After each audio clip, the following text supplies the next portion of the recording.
कितने हजार साल पहले पैदा बताइए।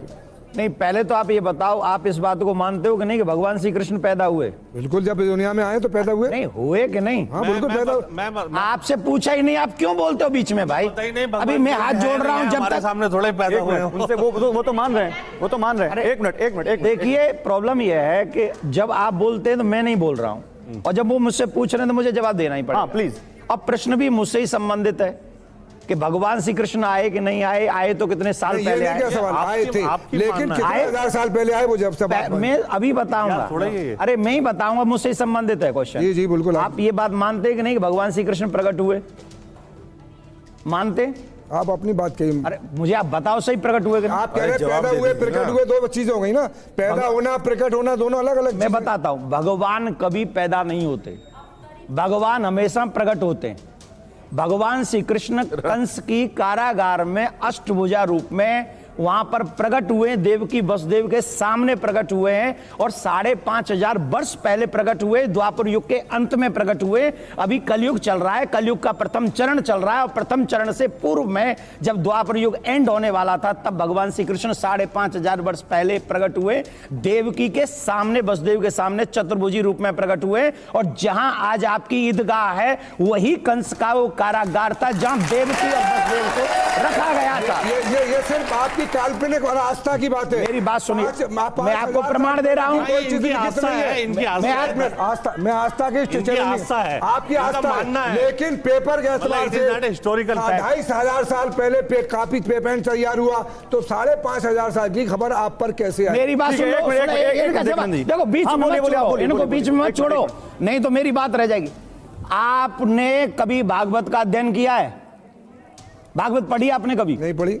सुनी है कभी? हाँ सुनी है। सुनिए, हमारे आर्यन आर्य टीचर थे, वो हमें टीचर की बात मत सुनाते थे और ये कहते थे ये काल्पनिक बातें हैं, इसमें सत्यता नहीं है। इसलिए मेरा निवेदन है, पहले कौन क्या कहते थे? आर्यन आर्य हमारे टीचर थे, वो पढ़ाते थे, और हमने जितनी महाभारत और गीता सुनी है उन्हीं से सुनी। अच्छा हाजिर खान साहब, एक मिनट, देवकीनंदन जी एक मिनट, आप बोलिएगा, जनता क्या सोचती है इस बारे में, मैं वो पूछ लेता हूँ। मैम बोलिए, आप क्या सोचती हैं? माँ को एक वरदान होता है, अगर उसके पेट में कोई बच्चा आ गया, आक्रांता का आ गया, चोर का आ गया, डाकू का आ गया, 9 महीने अगर उसने उसको पाल लिया, वो प्यार से पैदा कर ही देती है। आप कैसी बात करते हैं उस जमाने के बारे में सोचिए। ठीक है मैम।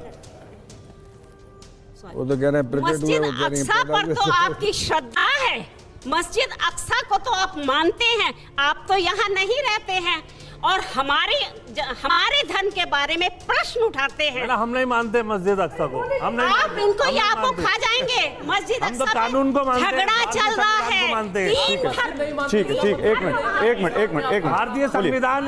बोलिए, आपस में बात नहीं, आपस में सर बात नहीं, एक मिनट। आज आप इतिहास को और ऐतिहासिक तथ्यों को जिस तरह नकार रहे हैं, इसको छोड़िए, हो सकता है 4 पीढ़ियों बाद आपको भी कोई नकार दे कि आप थे ही नहीं।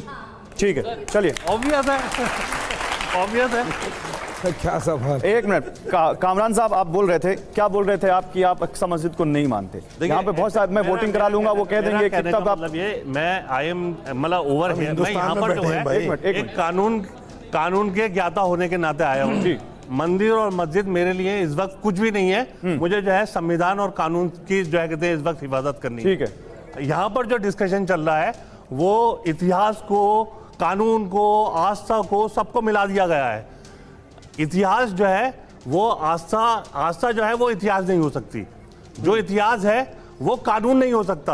आप इतिहास को जो है एविडेंसेस के तौर पर जो है कहते कोर्ट के अंदर पेश करेंगे, तो क्या आप जो है कहते केस जीत जाएंगे मंदिर का? किसी भी हाल में नहीं जीतने के।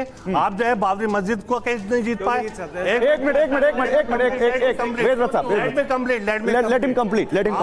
जितने भी केसेस हैं, मैम प्लीज रुकिए ना, वो बोलने दीजिए उनको। जितने भी केसेस हैं इस वक्त पेंडिंग, मस्जिद और मंदिर से जो है विवादित, सबके अंदर जो है जो एविडेंसेस हैं, जो ओरिजिनल एविडेंसेस हैं, उनको अप्रिशिएट किया जाएगा। बाबा क्या कह रहे हैं? एविडेंस कैसे मिलेगा कामरान साहब? एविडेंस कैसे मिलेगा? एविडेंस जो है आपके जो है रिकॉर्ड के अंदर होते हैं। नहीं, अगर किसी के एविडेंस रिकॉर्ड में नहीं है तो वो एविडेंस कैसे मिलेंगे, मैं आपसे ये पूछ रहा हूँ। अगर आपके पास एविडेंसेस नहीं है तो you will lose the case. I will go to the court. आप कोर्ट में। एक मिनट सर रुकिए। क्रिएट नहीं किए जा सकते, एविडेंस क्रिएट नहीं की जा सकते, एविडेंस ढूंढे जा सकते हैं, एविडेंस ढूंढे जा सकते हैं, क्रिएट नहीं किए जा, ढूंढे जा सकते हैं। एक मिनट। हाँ, यहाँ पर मान लीजिए 2 एविडेंसेस हैं, पूरा क्या कहते हैं आप, क्या कहते हैं जो। सर मैं लंबी बहस करूंगा तो बहुत हो जाएगा। आप सुप्रीम कोर्ट के लॉयर हैं, आप ज्यादा बहस अच्छे से करते हो। मैं आपसे एक सवाल पूछ रहा हूं, मेरे सवाल पर रहिए। एविडेंस क्रिएट नहीं की जा सकते, लेकिन क्या एविडेंस ढूंढे जा सकते हैं? जो एविडेंसेस ऑलरेडी अवेलेबल हैं और ढूंढे हुए एविडेंसेस में फर्क है। ढूंढे हुए एविडेंस सर मैं उस पर नहीं जा रहा कि फर्क है, नहीं एविडेंस सर एविडेंस डाउटफुल हो सकते हैं। यानी जब संसार में हाहाकार मच जाती है और अध्यात्म गुरु जो है अज्ञानी हो जाते हैं, उनका उद्देश्य केवल जनता को ठगना ही हो जाता है और हाहाकार मच जाती है, सब प्राणी दुखी हो जाते हैं, तो परमात्मा दुखी होता है क्योंकि हम उनके बच्चे हैं, वो हमारा पिता है। तो अपने का दुख अपनों को ही होता है। तो फिर वो परमात्मा उन उग्र गतियों से प्रेरित होकर 600 वर्ष पहले परमात्मा आए थे, ऐसा ज्ञान बता गए थे, एकदम शांति हो गई थी समाज में जो अभी तक चल रही थी। कोई लूटा खसोटी नहीं थी, प्यार से रहते थे, कोई किसी की आत्मा दुखाते समय डरता था भगवान से। अब आग लगी है, सब पूरे विश्व में माया माया दिखाई देती है, ना कोई लाज रही, ना कोई शर्म रहा, ना भगवान का डर रहा। तो अब पुनः स्थापना करने के लिए उस शांति की और भक्ति की परमात्मा ने पहले से ही वचन बोल रखा था कि जब कलयुग 5500 वर्ष बीत जाएगा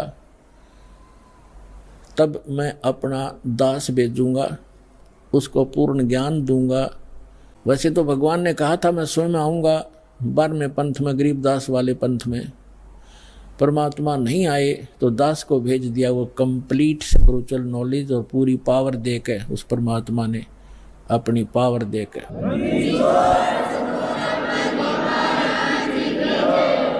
तो अब पुनः स्थापना होगी शांति की। तो अब यहाँ क्या बताते हैं कि उस परमात्मा को यहाँ की उग्र गतियाँ यानी खतरनाक स्थिति प्रेरणा करती हैं, तब वो परमात्मा एक सुभर शरीर, सुंदर शरीर धारण करके यहाँ प्रकट होता है। जैसे 600 वर्ष पहले आए थे, उस समय भी पूरे अध्यात्म मार्ग में लूट खसोट चल रही थी, ऊत भूत की पूजा होती थी, ये दरे ढके पर ला रखा था सबको। तो परमात्मा ने आके पुनः स्थापना की थी और 64 लाख से सो गए थे उस दानक के, जिसको धानक कहते थे, दुल्हा कहते थे। यदि वो परमात्मा ना होते, आज से 600 वर्ष पहले भारत वर्ष के अंदर 64 लाख से सोना कोई बालकों का खेल नहीं है।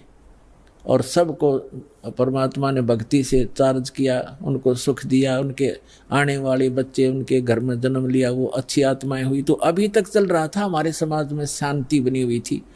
अब ये 50 वर्ष से उरे उरे बिजली गिरती जारी है और अब तो पूछो ही मत। हे भगवान, जहाँ देखा माया माया दिखाई देती है, कोई शराब पी रहा है, कोई मांस खा रहा है, सरेआम हो गया।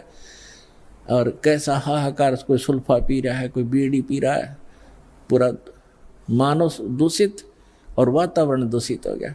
तो अब इस भक्ति से पुनः स्थापना होगी भक्ति की और विश्व में शांति की, परमात्मा का वचन है, ये तो होगा ही होगा। तो अब देखो क्या लिखा है, वेद क्या बता रहे हैं परमात्मा के विषय में, देखिएगा। हम ऋग्वेद मंडल नंबर 9 सूक्त 1 मंत्र नंबर अब 8 पढ़ेंगे। उस पुरुष माने परमात्मा को उग्र गतियां यानी भयंकर स्थिति प्रेरणा करती हैं और भासमान शरीर को यानी सुंदर शरीर को वह पुरुष, वह परमात्मा प्राप्त होता है। और किस प्रकार होता है, अब यहाँ लिखा है कि जिसमें उस शरीर, वो परमात्मा 3 प्रकार से दूसरों का वारण यानी कल्याण करने के लिए मधु में शरीर मिलता है उस परमात्मा को। वो परमात्मा ये समझो 3 प्रकार दूसरों का पालन करने के लिए, धारण पोषण करने के लिए, कल्याण करने के लिए 3 प्रकार क्या शरीर धारण करते हैं, 3 प्रकार से।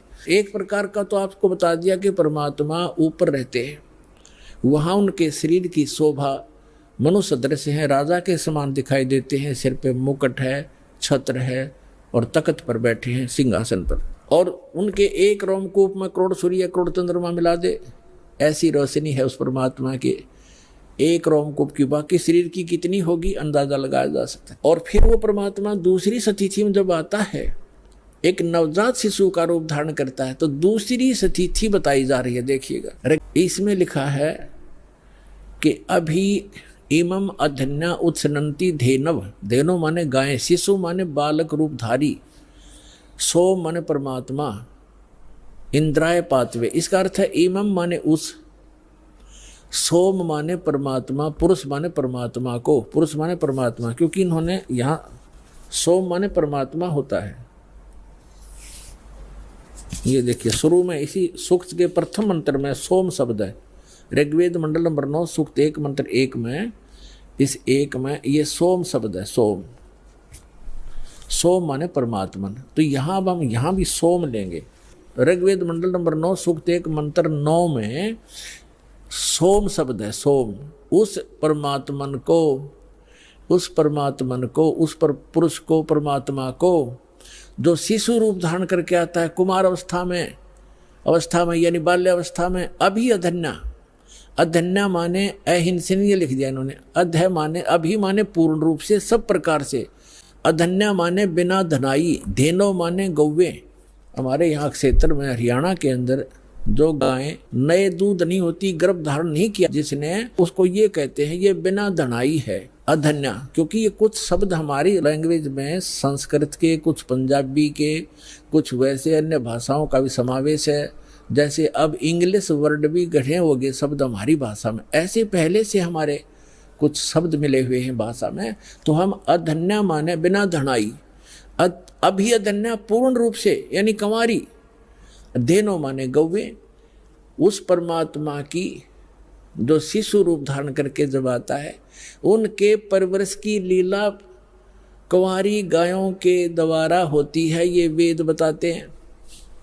और वो किस परमात्मा की हुई है? श्री कृष्ण की का इतिहास आपके पास जीवनी है, श्री रामचंद्र की जीवनी आपके पास है, जिनको आप भगवान माना करते थे, या ब्रह्मा विष्णु महेश की दिखा दो इतिहास, उन्होंने ऐसे कुंवारी गाय का दूध पिया हो। तो who is God? Kabir is God. और कौन कबीर? जो काशी में आए थे, धानक दुल्हा।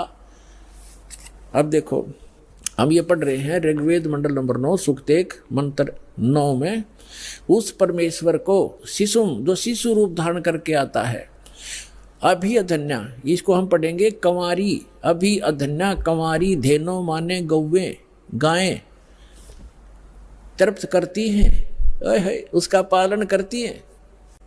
पालन की लीला कंवारी गायों के द्वारा होती है। और ये किस परमात्मा की हुई? कबीर गौड की। आपको कबीर सागर से प्रमाणित कर दिया था।